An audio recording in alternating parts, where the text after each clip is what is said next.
Buonasera a tutti e a tutte e benvenuti per un nuovo appuntamento targato Io Resto in Sala. Questa sera è davvero un appuntamento speciale perché è una prima assoluta di un documentario, di un bellissimo film di Victor Cruz che è Kentannos. Faremo un viaggio volando tra tre paesi, ma soprattutto arrivando e volando fino alla Sardegna, da cui sono collegati alcuni dei nostri ospiti. E allora, prima di tutto, io ringrazio immediatamente la Film Commission Sardegna, Chino Produzioni, Chio Film di Valentina Del Buono, per aver permesso a Eurostensala di realizzare questo incontro e saluto e ringrazio i nostri ospiti, il regista del film Victor Cruz, che è in collegamento dall'Argentina, Adolfo Melis, che è il protagonista del film, che è in collegamento dalla Sardegna, il produttore del film Giovanni Pompili e soprattutto Michela Murgia, scrittrice. Grazie Michela per aver accettato il nostro invito, che ci aiuterà ad entrare in quelli che sono alcuni dei temi esposti magistralmente dal film, che io devo dire la verità, lo dico subito, ho amato veramente molto. Quindi grazie intanto per aver accettato il nostro invito e partirei subito con una domanda al regista. Io lo dico subito, se ci sono delle domande da parte del pubblico che possono arrivare tramite i social network o tramite la diretta su YouTube, io li leggerò subito volentieri, come dire, mi interromperò per passare alle domande da parte del pubblico. Partirei immediatamente dal regista, da chi ha scritto, pensato e diretto questo film, Victor. E a te, Victor, voglio subito chiedere qualcosa di molto personale, perché Kentannos, che ha un titolo bellissimo che riprende quello che è l'augurio a Kentannos, appunto in Sardegna, di lunga vita, l'augurio di lunga vita, nasce da una tua esperienza personale, un'esperienza di vita. Per 5 anni tu sei stato molto vicino e molto legato a tua nonna, e quindi quello è stata la prima esperienza a fianco a una persona avanti in età. Vorrei chiederti quanto quell'esperienza umana ti ha, come dire, lasciato e ti ha portato, ti ha condotto verso l'idea di questo film, e quindi cosa ti sei portato della tua esperienza all'interno della scrittura e della direzione di questo film. Ciao a tutti, ciao Antonio. Prima voglio ringraziare tutti loro che hanno fatto possibile il film, anche la prima, soprattutto a protagonisti come Adolfo, anche a Giovanni, a Fito, mio produttore, anche la troupe, anche la Sardegna Film Commission, Nevina, tutti quanti che hanno fatto possibile questo film. Anche mia nonna aveva 88 anni, in quel momento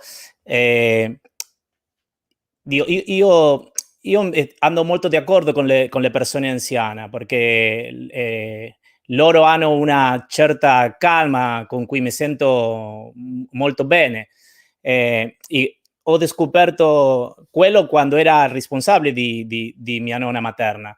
Abbiamo passato molto tempo insieme, siamo diventati amici, e siamo divertiti molto. Non aveva mai pensato che la vecchiaia come una fase in cui puoi essere felice, ma una fase grigia della vita, associata alla malattia, alla nostalgia, alla decadenza, ma questo ha cambiato dopo il mio legame con mia nonna.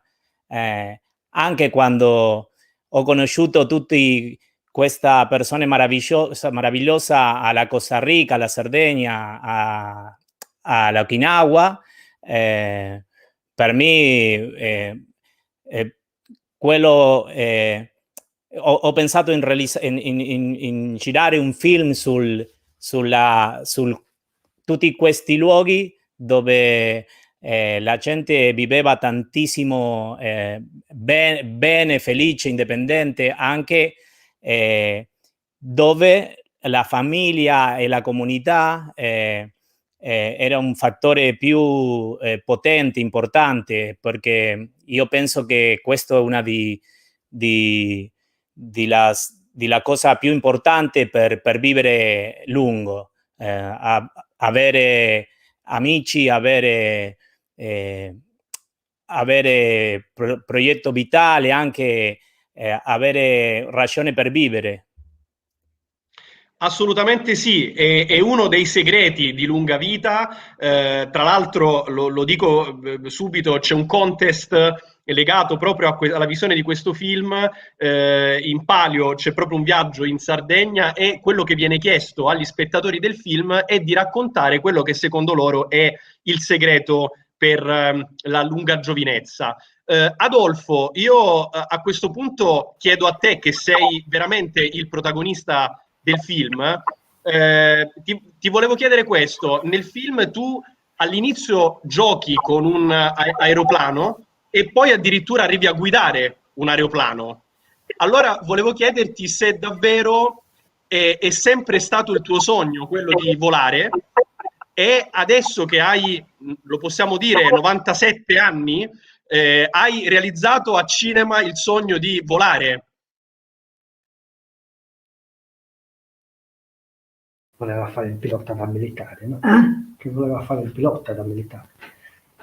Io volevo fare il pilota davvero quando ero piccolo, però non avendo gli studi non mi hanno accettato, e poi a questa età avevo provato.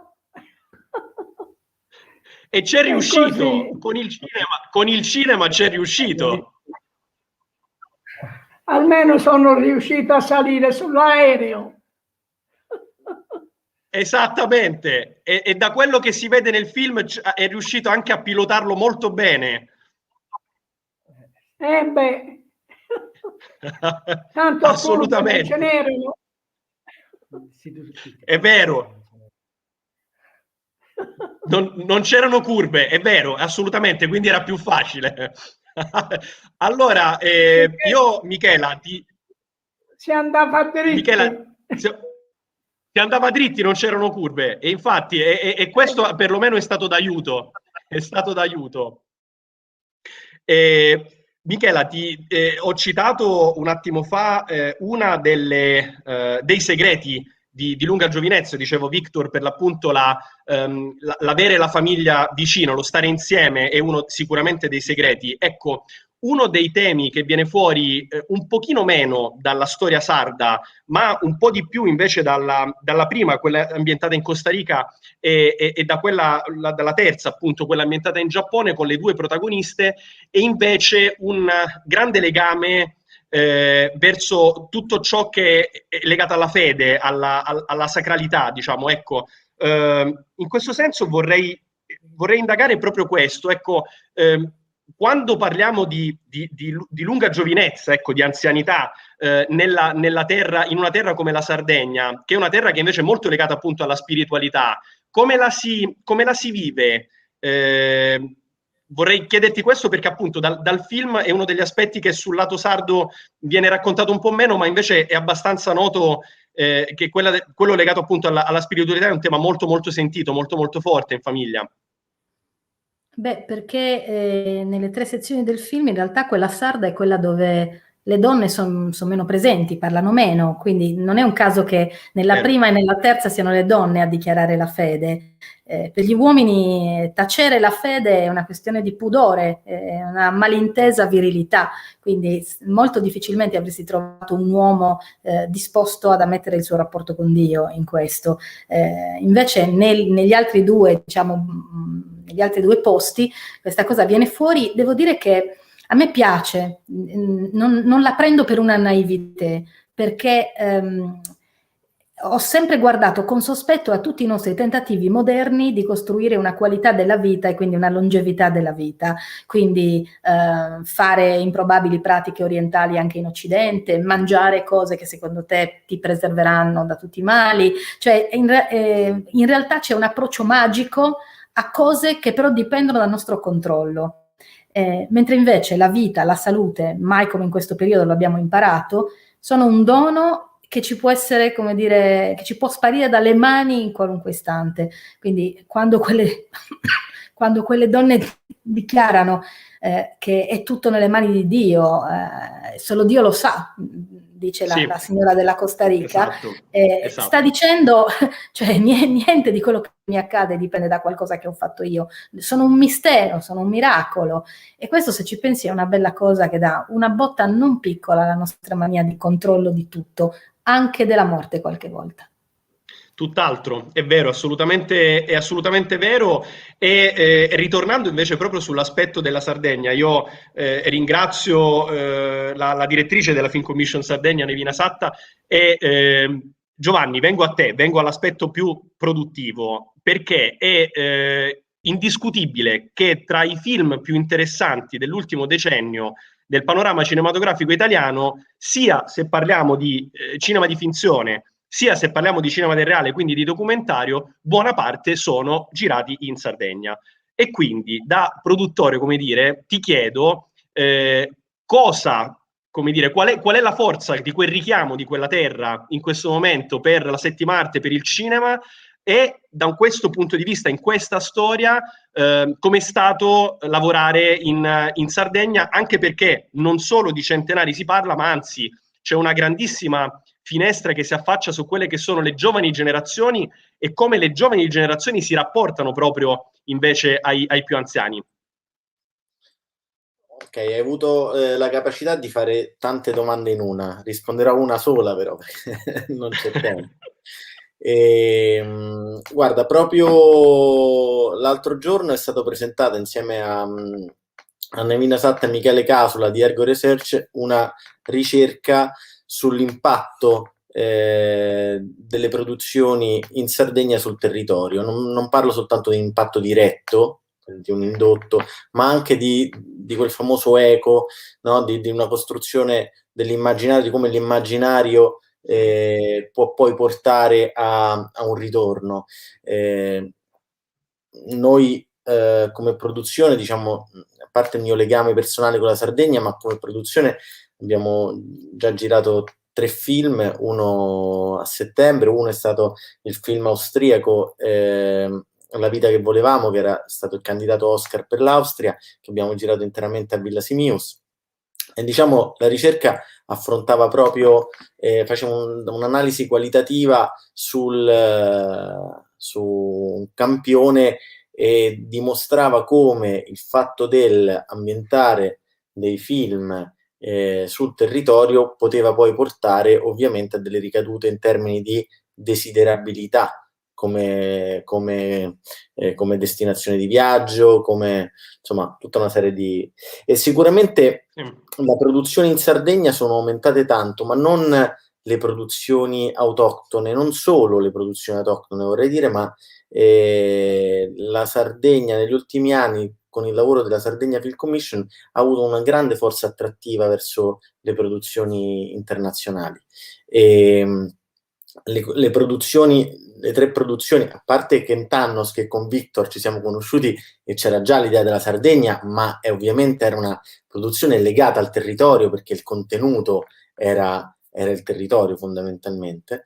Le altre 2 sono produzioni che abbiamo portato noi in Sardegna per l'ospitalità che ci sta, per le infrastrutture, per una serie di anche di nuove generazioni di professionisti che si sono formati e che possono, diciamo, offrire una professionalità di alto livello. Questo, diciamo che l'isola al centro del Mediterraneo è diventata anche un po' al centro dell'attenzione delle produzioni europee. E ti dico, lavorando molto con l'estero, ovviamente ci stanno dei supporti, non voglio tediare nessuno, cioè, secondo me ci sono cose molto più importanti, però ecco, il supporto, l'Hospitality Fund, il Cagliari Film in Cagliari, che sono attrattori, che sono strumenti in qualche modo di sostegno economico-finanziario alle produzioni che arrivano sul territorio, hanno sicuramente aiutato questo affacciarsi ripeto, pensiamo anche dalla serie con George Clooney all'Isola di Pietro, insomma, non stiamo parlando soltanto di piccoli prodotti, stiamo parlando anche di grandi produzioni internazionali e nazionali. Assolutamente sì. Allora, come dicevo, io voglio dare spazio ad eventuali domande o curiosità che arrivano dagli spettatori. Ne leggo una.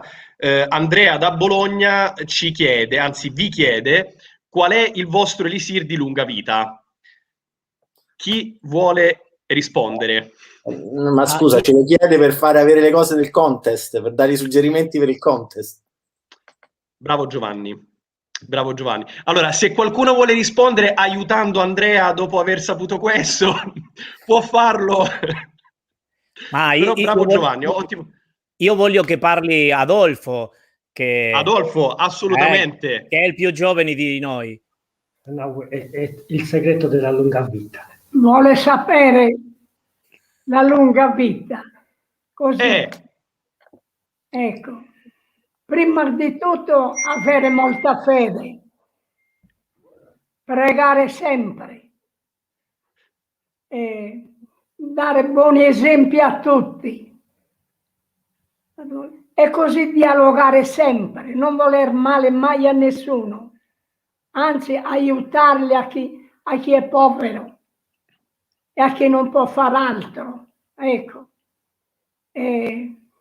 Certo, non siamo noi che viviamo perché il Signore ci ha dato questa forza, sicché andiamo avanti così. E non bisogna mai lasciare gli altri, bisogna essere sempre d'accordo e andare avanti sempre. E così via, dare buoni esempi ai piccoli in modo che funzionino bene. In un certo... Perfetto, io credo che Andrea avrà preso appunti per partecipare appunto al contest, Giovanni. Credo che Adolfo gli abbia dato diversi spunti. Però io vorrei sentire anche Michela. Se lei c'ha... Ho sempre sostenuto che il segreto dell'Ogliastra non fosse la fede, non fossero le relazioni familiari, ma fossero i culurgiones, cioè una medicina che esiste solo lì, appare in forma di raviolo riempito metà di formaggio e metà di patate, aromatizzato con la menta che si serve con solo burro o con solo pomodoro. Devo dire che quello ha allungato la vita di molte persone. Per quel che mi riguarda, se la ricetta dovesse essere quella di Adolfo, io penso morirei molto presto, sarei probabilmente già morto. Guarda, sicuramente l'avrà migliorata, oltre ad averla allungata l'avrà sicuramente migliorata, credo, lo posso anche testimoniare avendo molti amici sardi, per cui insomma. Allora, io ritornerei con il giro intanto appunto al regista, quindi a Victor. Victor, io ti chiedo questo, il film è veramente ricco di vari personaggi, non solo, dicevo prima, anziani, ma ci sono anche molte giovani generazioni che tu osservi. Però quello che mi ha molto colpito è come tu sei riuscito a costruire delle piccole storie all'interno, no, del film, vale a dire la storia di Pacito e del suo cavallo Corazon, che Pacito ha un altro sogno, è quello di fare il cowboy, è quello del western, forse di fare un film un po' alla Sergio Leone, quindi è una delle storie che sicuramente divertono di più, così come una delle immagini, a mio avviso, più belle, più commoventi, è proprio quella di Adolfo e sua moglie, che sceglie di riprendere di spalle mentre camminano e arrivano a guardare verso una grande valle, come a voler davvero guardare verso il futuro. Ecco, sono delle immagini, delle fotografie che tu restituisci di tanti personaggi. Come hai fatto a scegliere i personaggi che poi hai voluto portare nella storia tra i così tanti che hai conosciuto all'interno dei 3 territori che sei andato ad esplorare? Io ho scelto i protagonisti più vitali, quelli che ci hanno invitato a pensare che una vecchiaia attiva sia possibile. Ecco perché la storia di Pacito, che non voleva rinunziare a cavalcare, mi sembrava un atto vitale di ribellione. Pacito voleva di continuare a lavorare anche con il suo cavallo,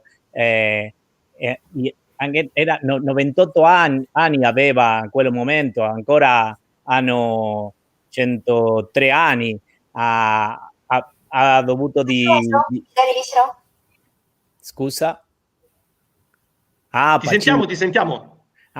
No, ancora non cavalca di più perché 103 anni è molto difficile, ma per me era una cosa meravigliosa di vedere tutta questa passione vitale, anche ogni protagonista di film hanno questo desiderio vitale, questa decisione di complire il sogno, di vivere al presente, anche no al passato. Questo per me, io pensavo a quello che gli anziani vivevano pensando anche alla malattia, alla morte, ma tutti questi anziani mi hanno dimostrato che le persone che arrivano a 100 anni arrivano pensando a vivere, non a morire, anche. Sì. Quando aveva conosciuto Adolfo nel 2014, Adolfo e i suoi fratelli, 8 fratelli in quei momenti che avevano 737 anni insieme. Questo era una meraviglia che io non potevo immaginare, ma se tu in un film di fiction, feature film, sì.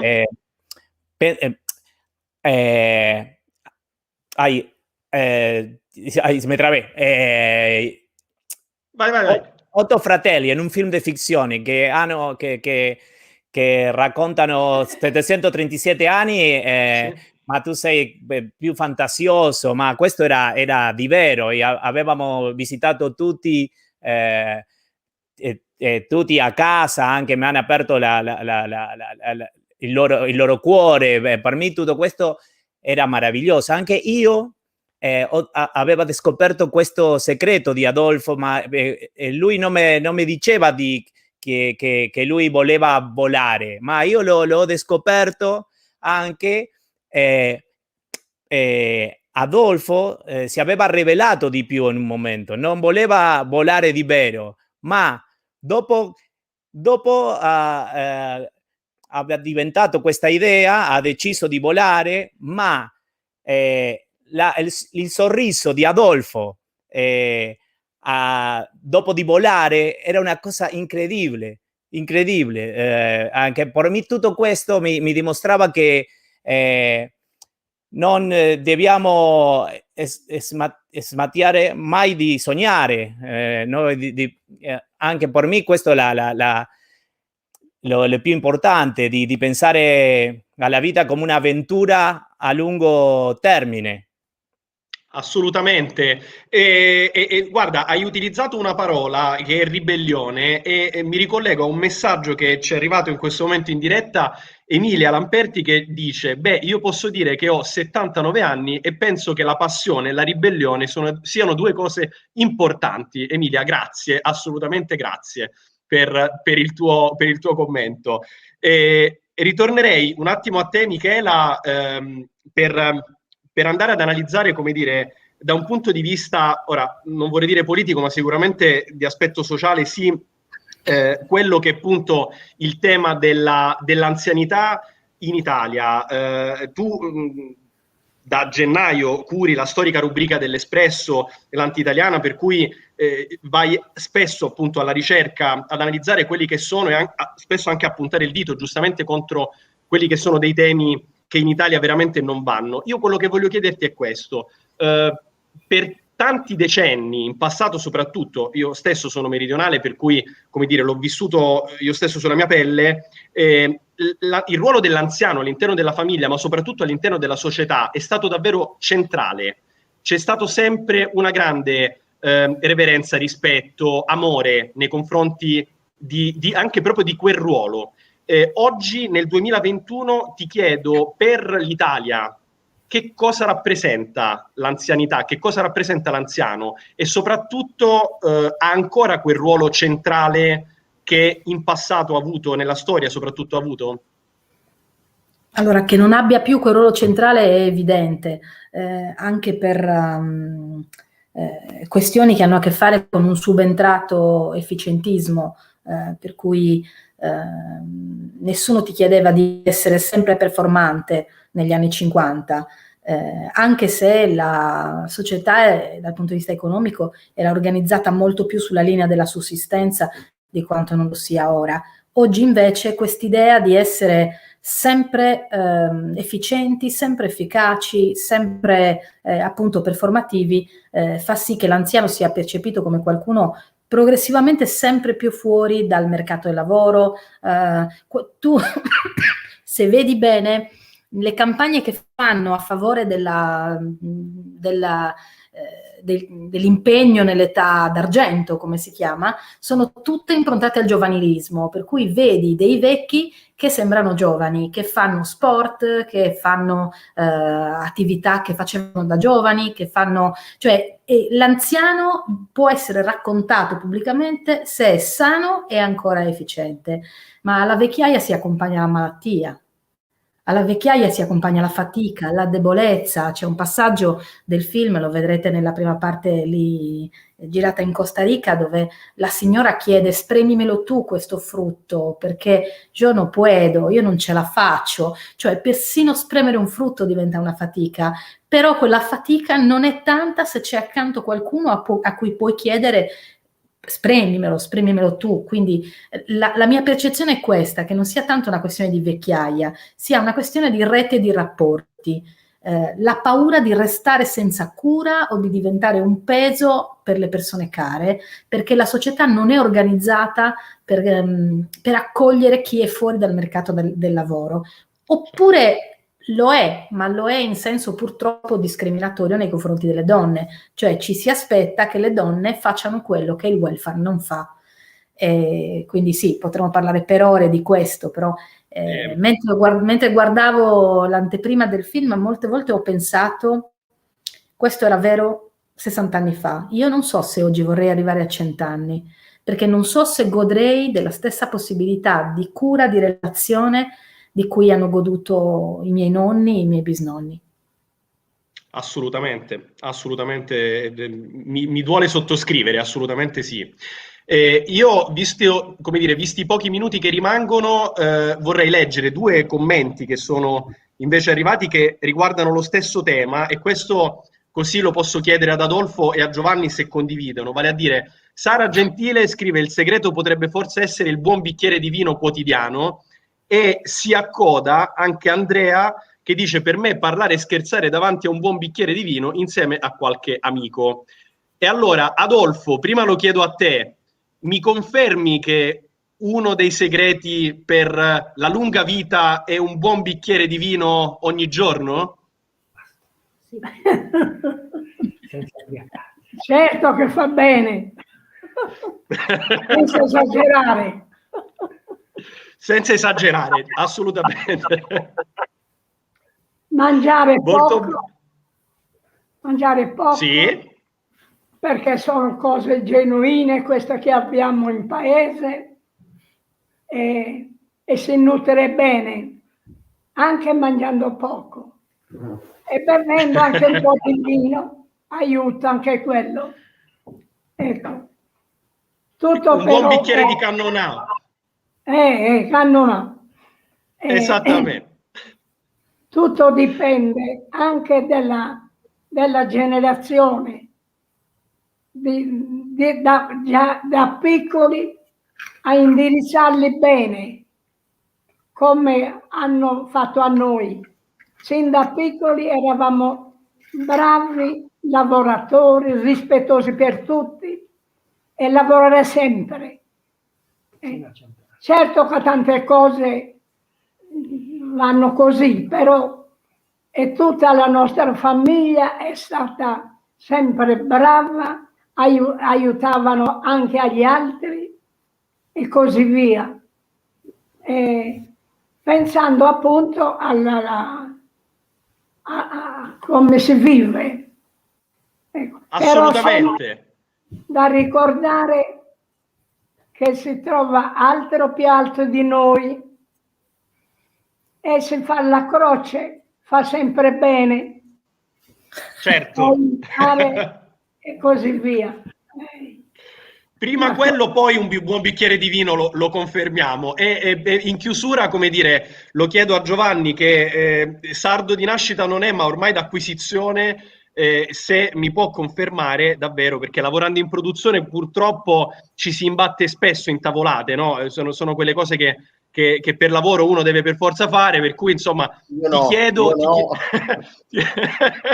chiedo se un buon bicchiere di Cannonau, se la possiamo chiudere così, può essere veramente il punto esclamativo, insomma, sul segreto della lunga vita. Guarda, il bisnonno dei miei figli, che sta a Villanova Franca, lo chiamava il vino nero. Un bicchiere di vino nero certo. andava bene.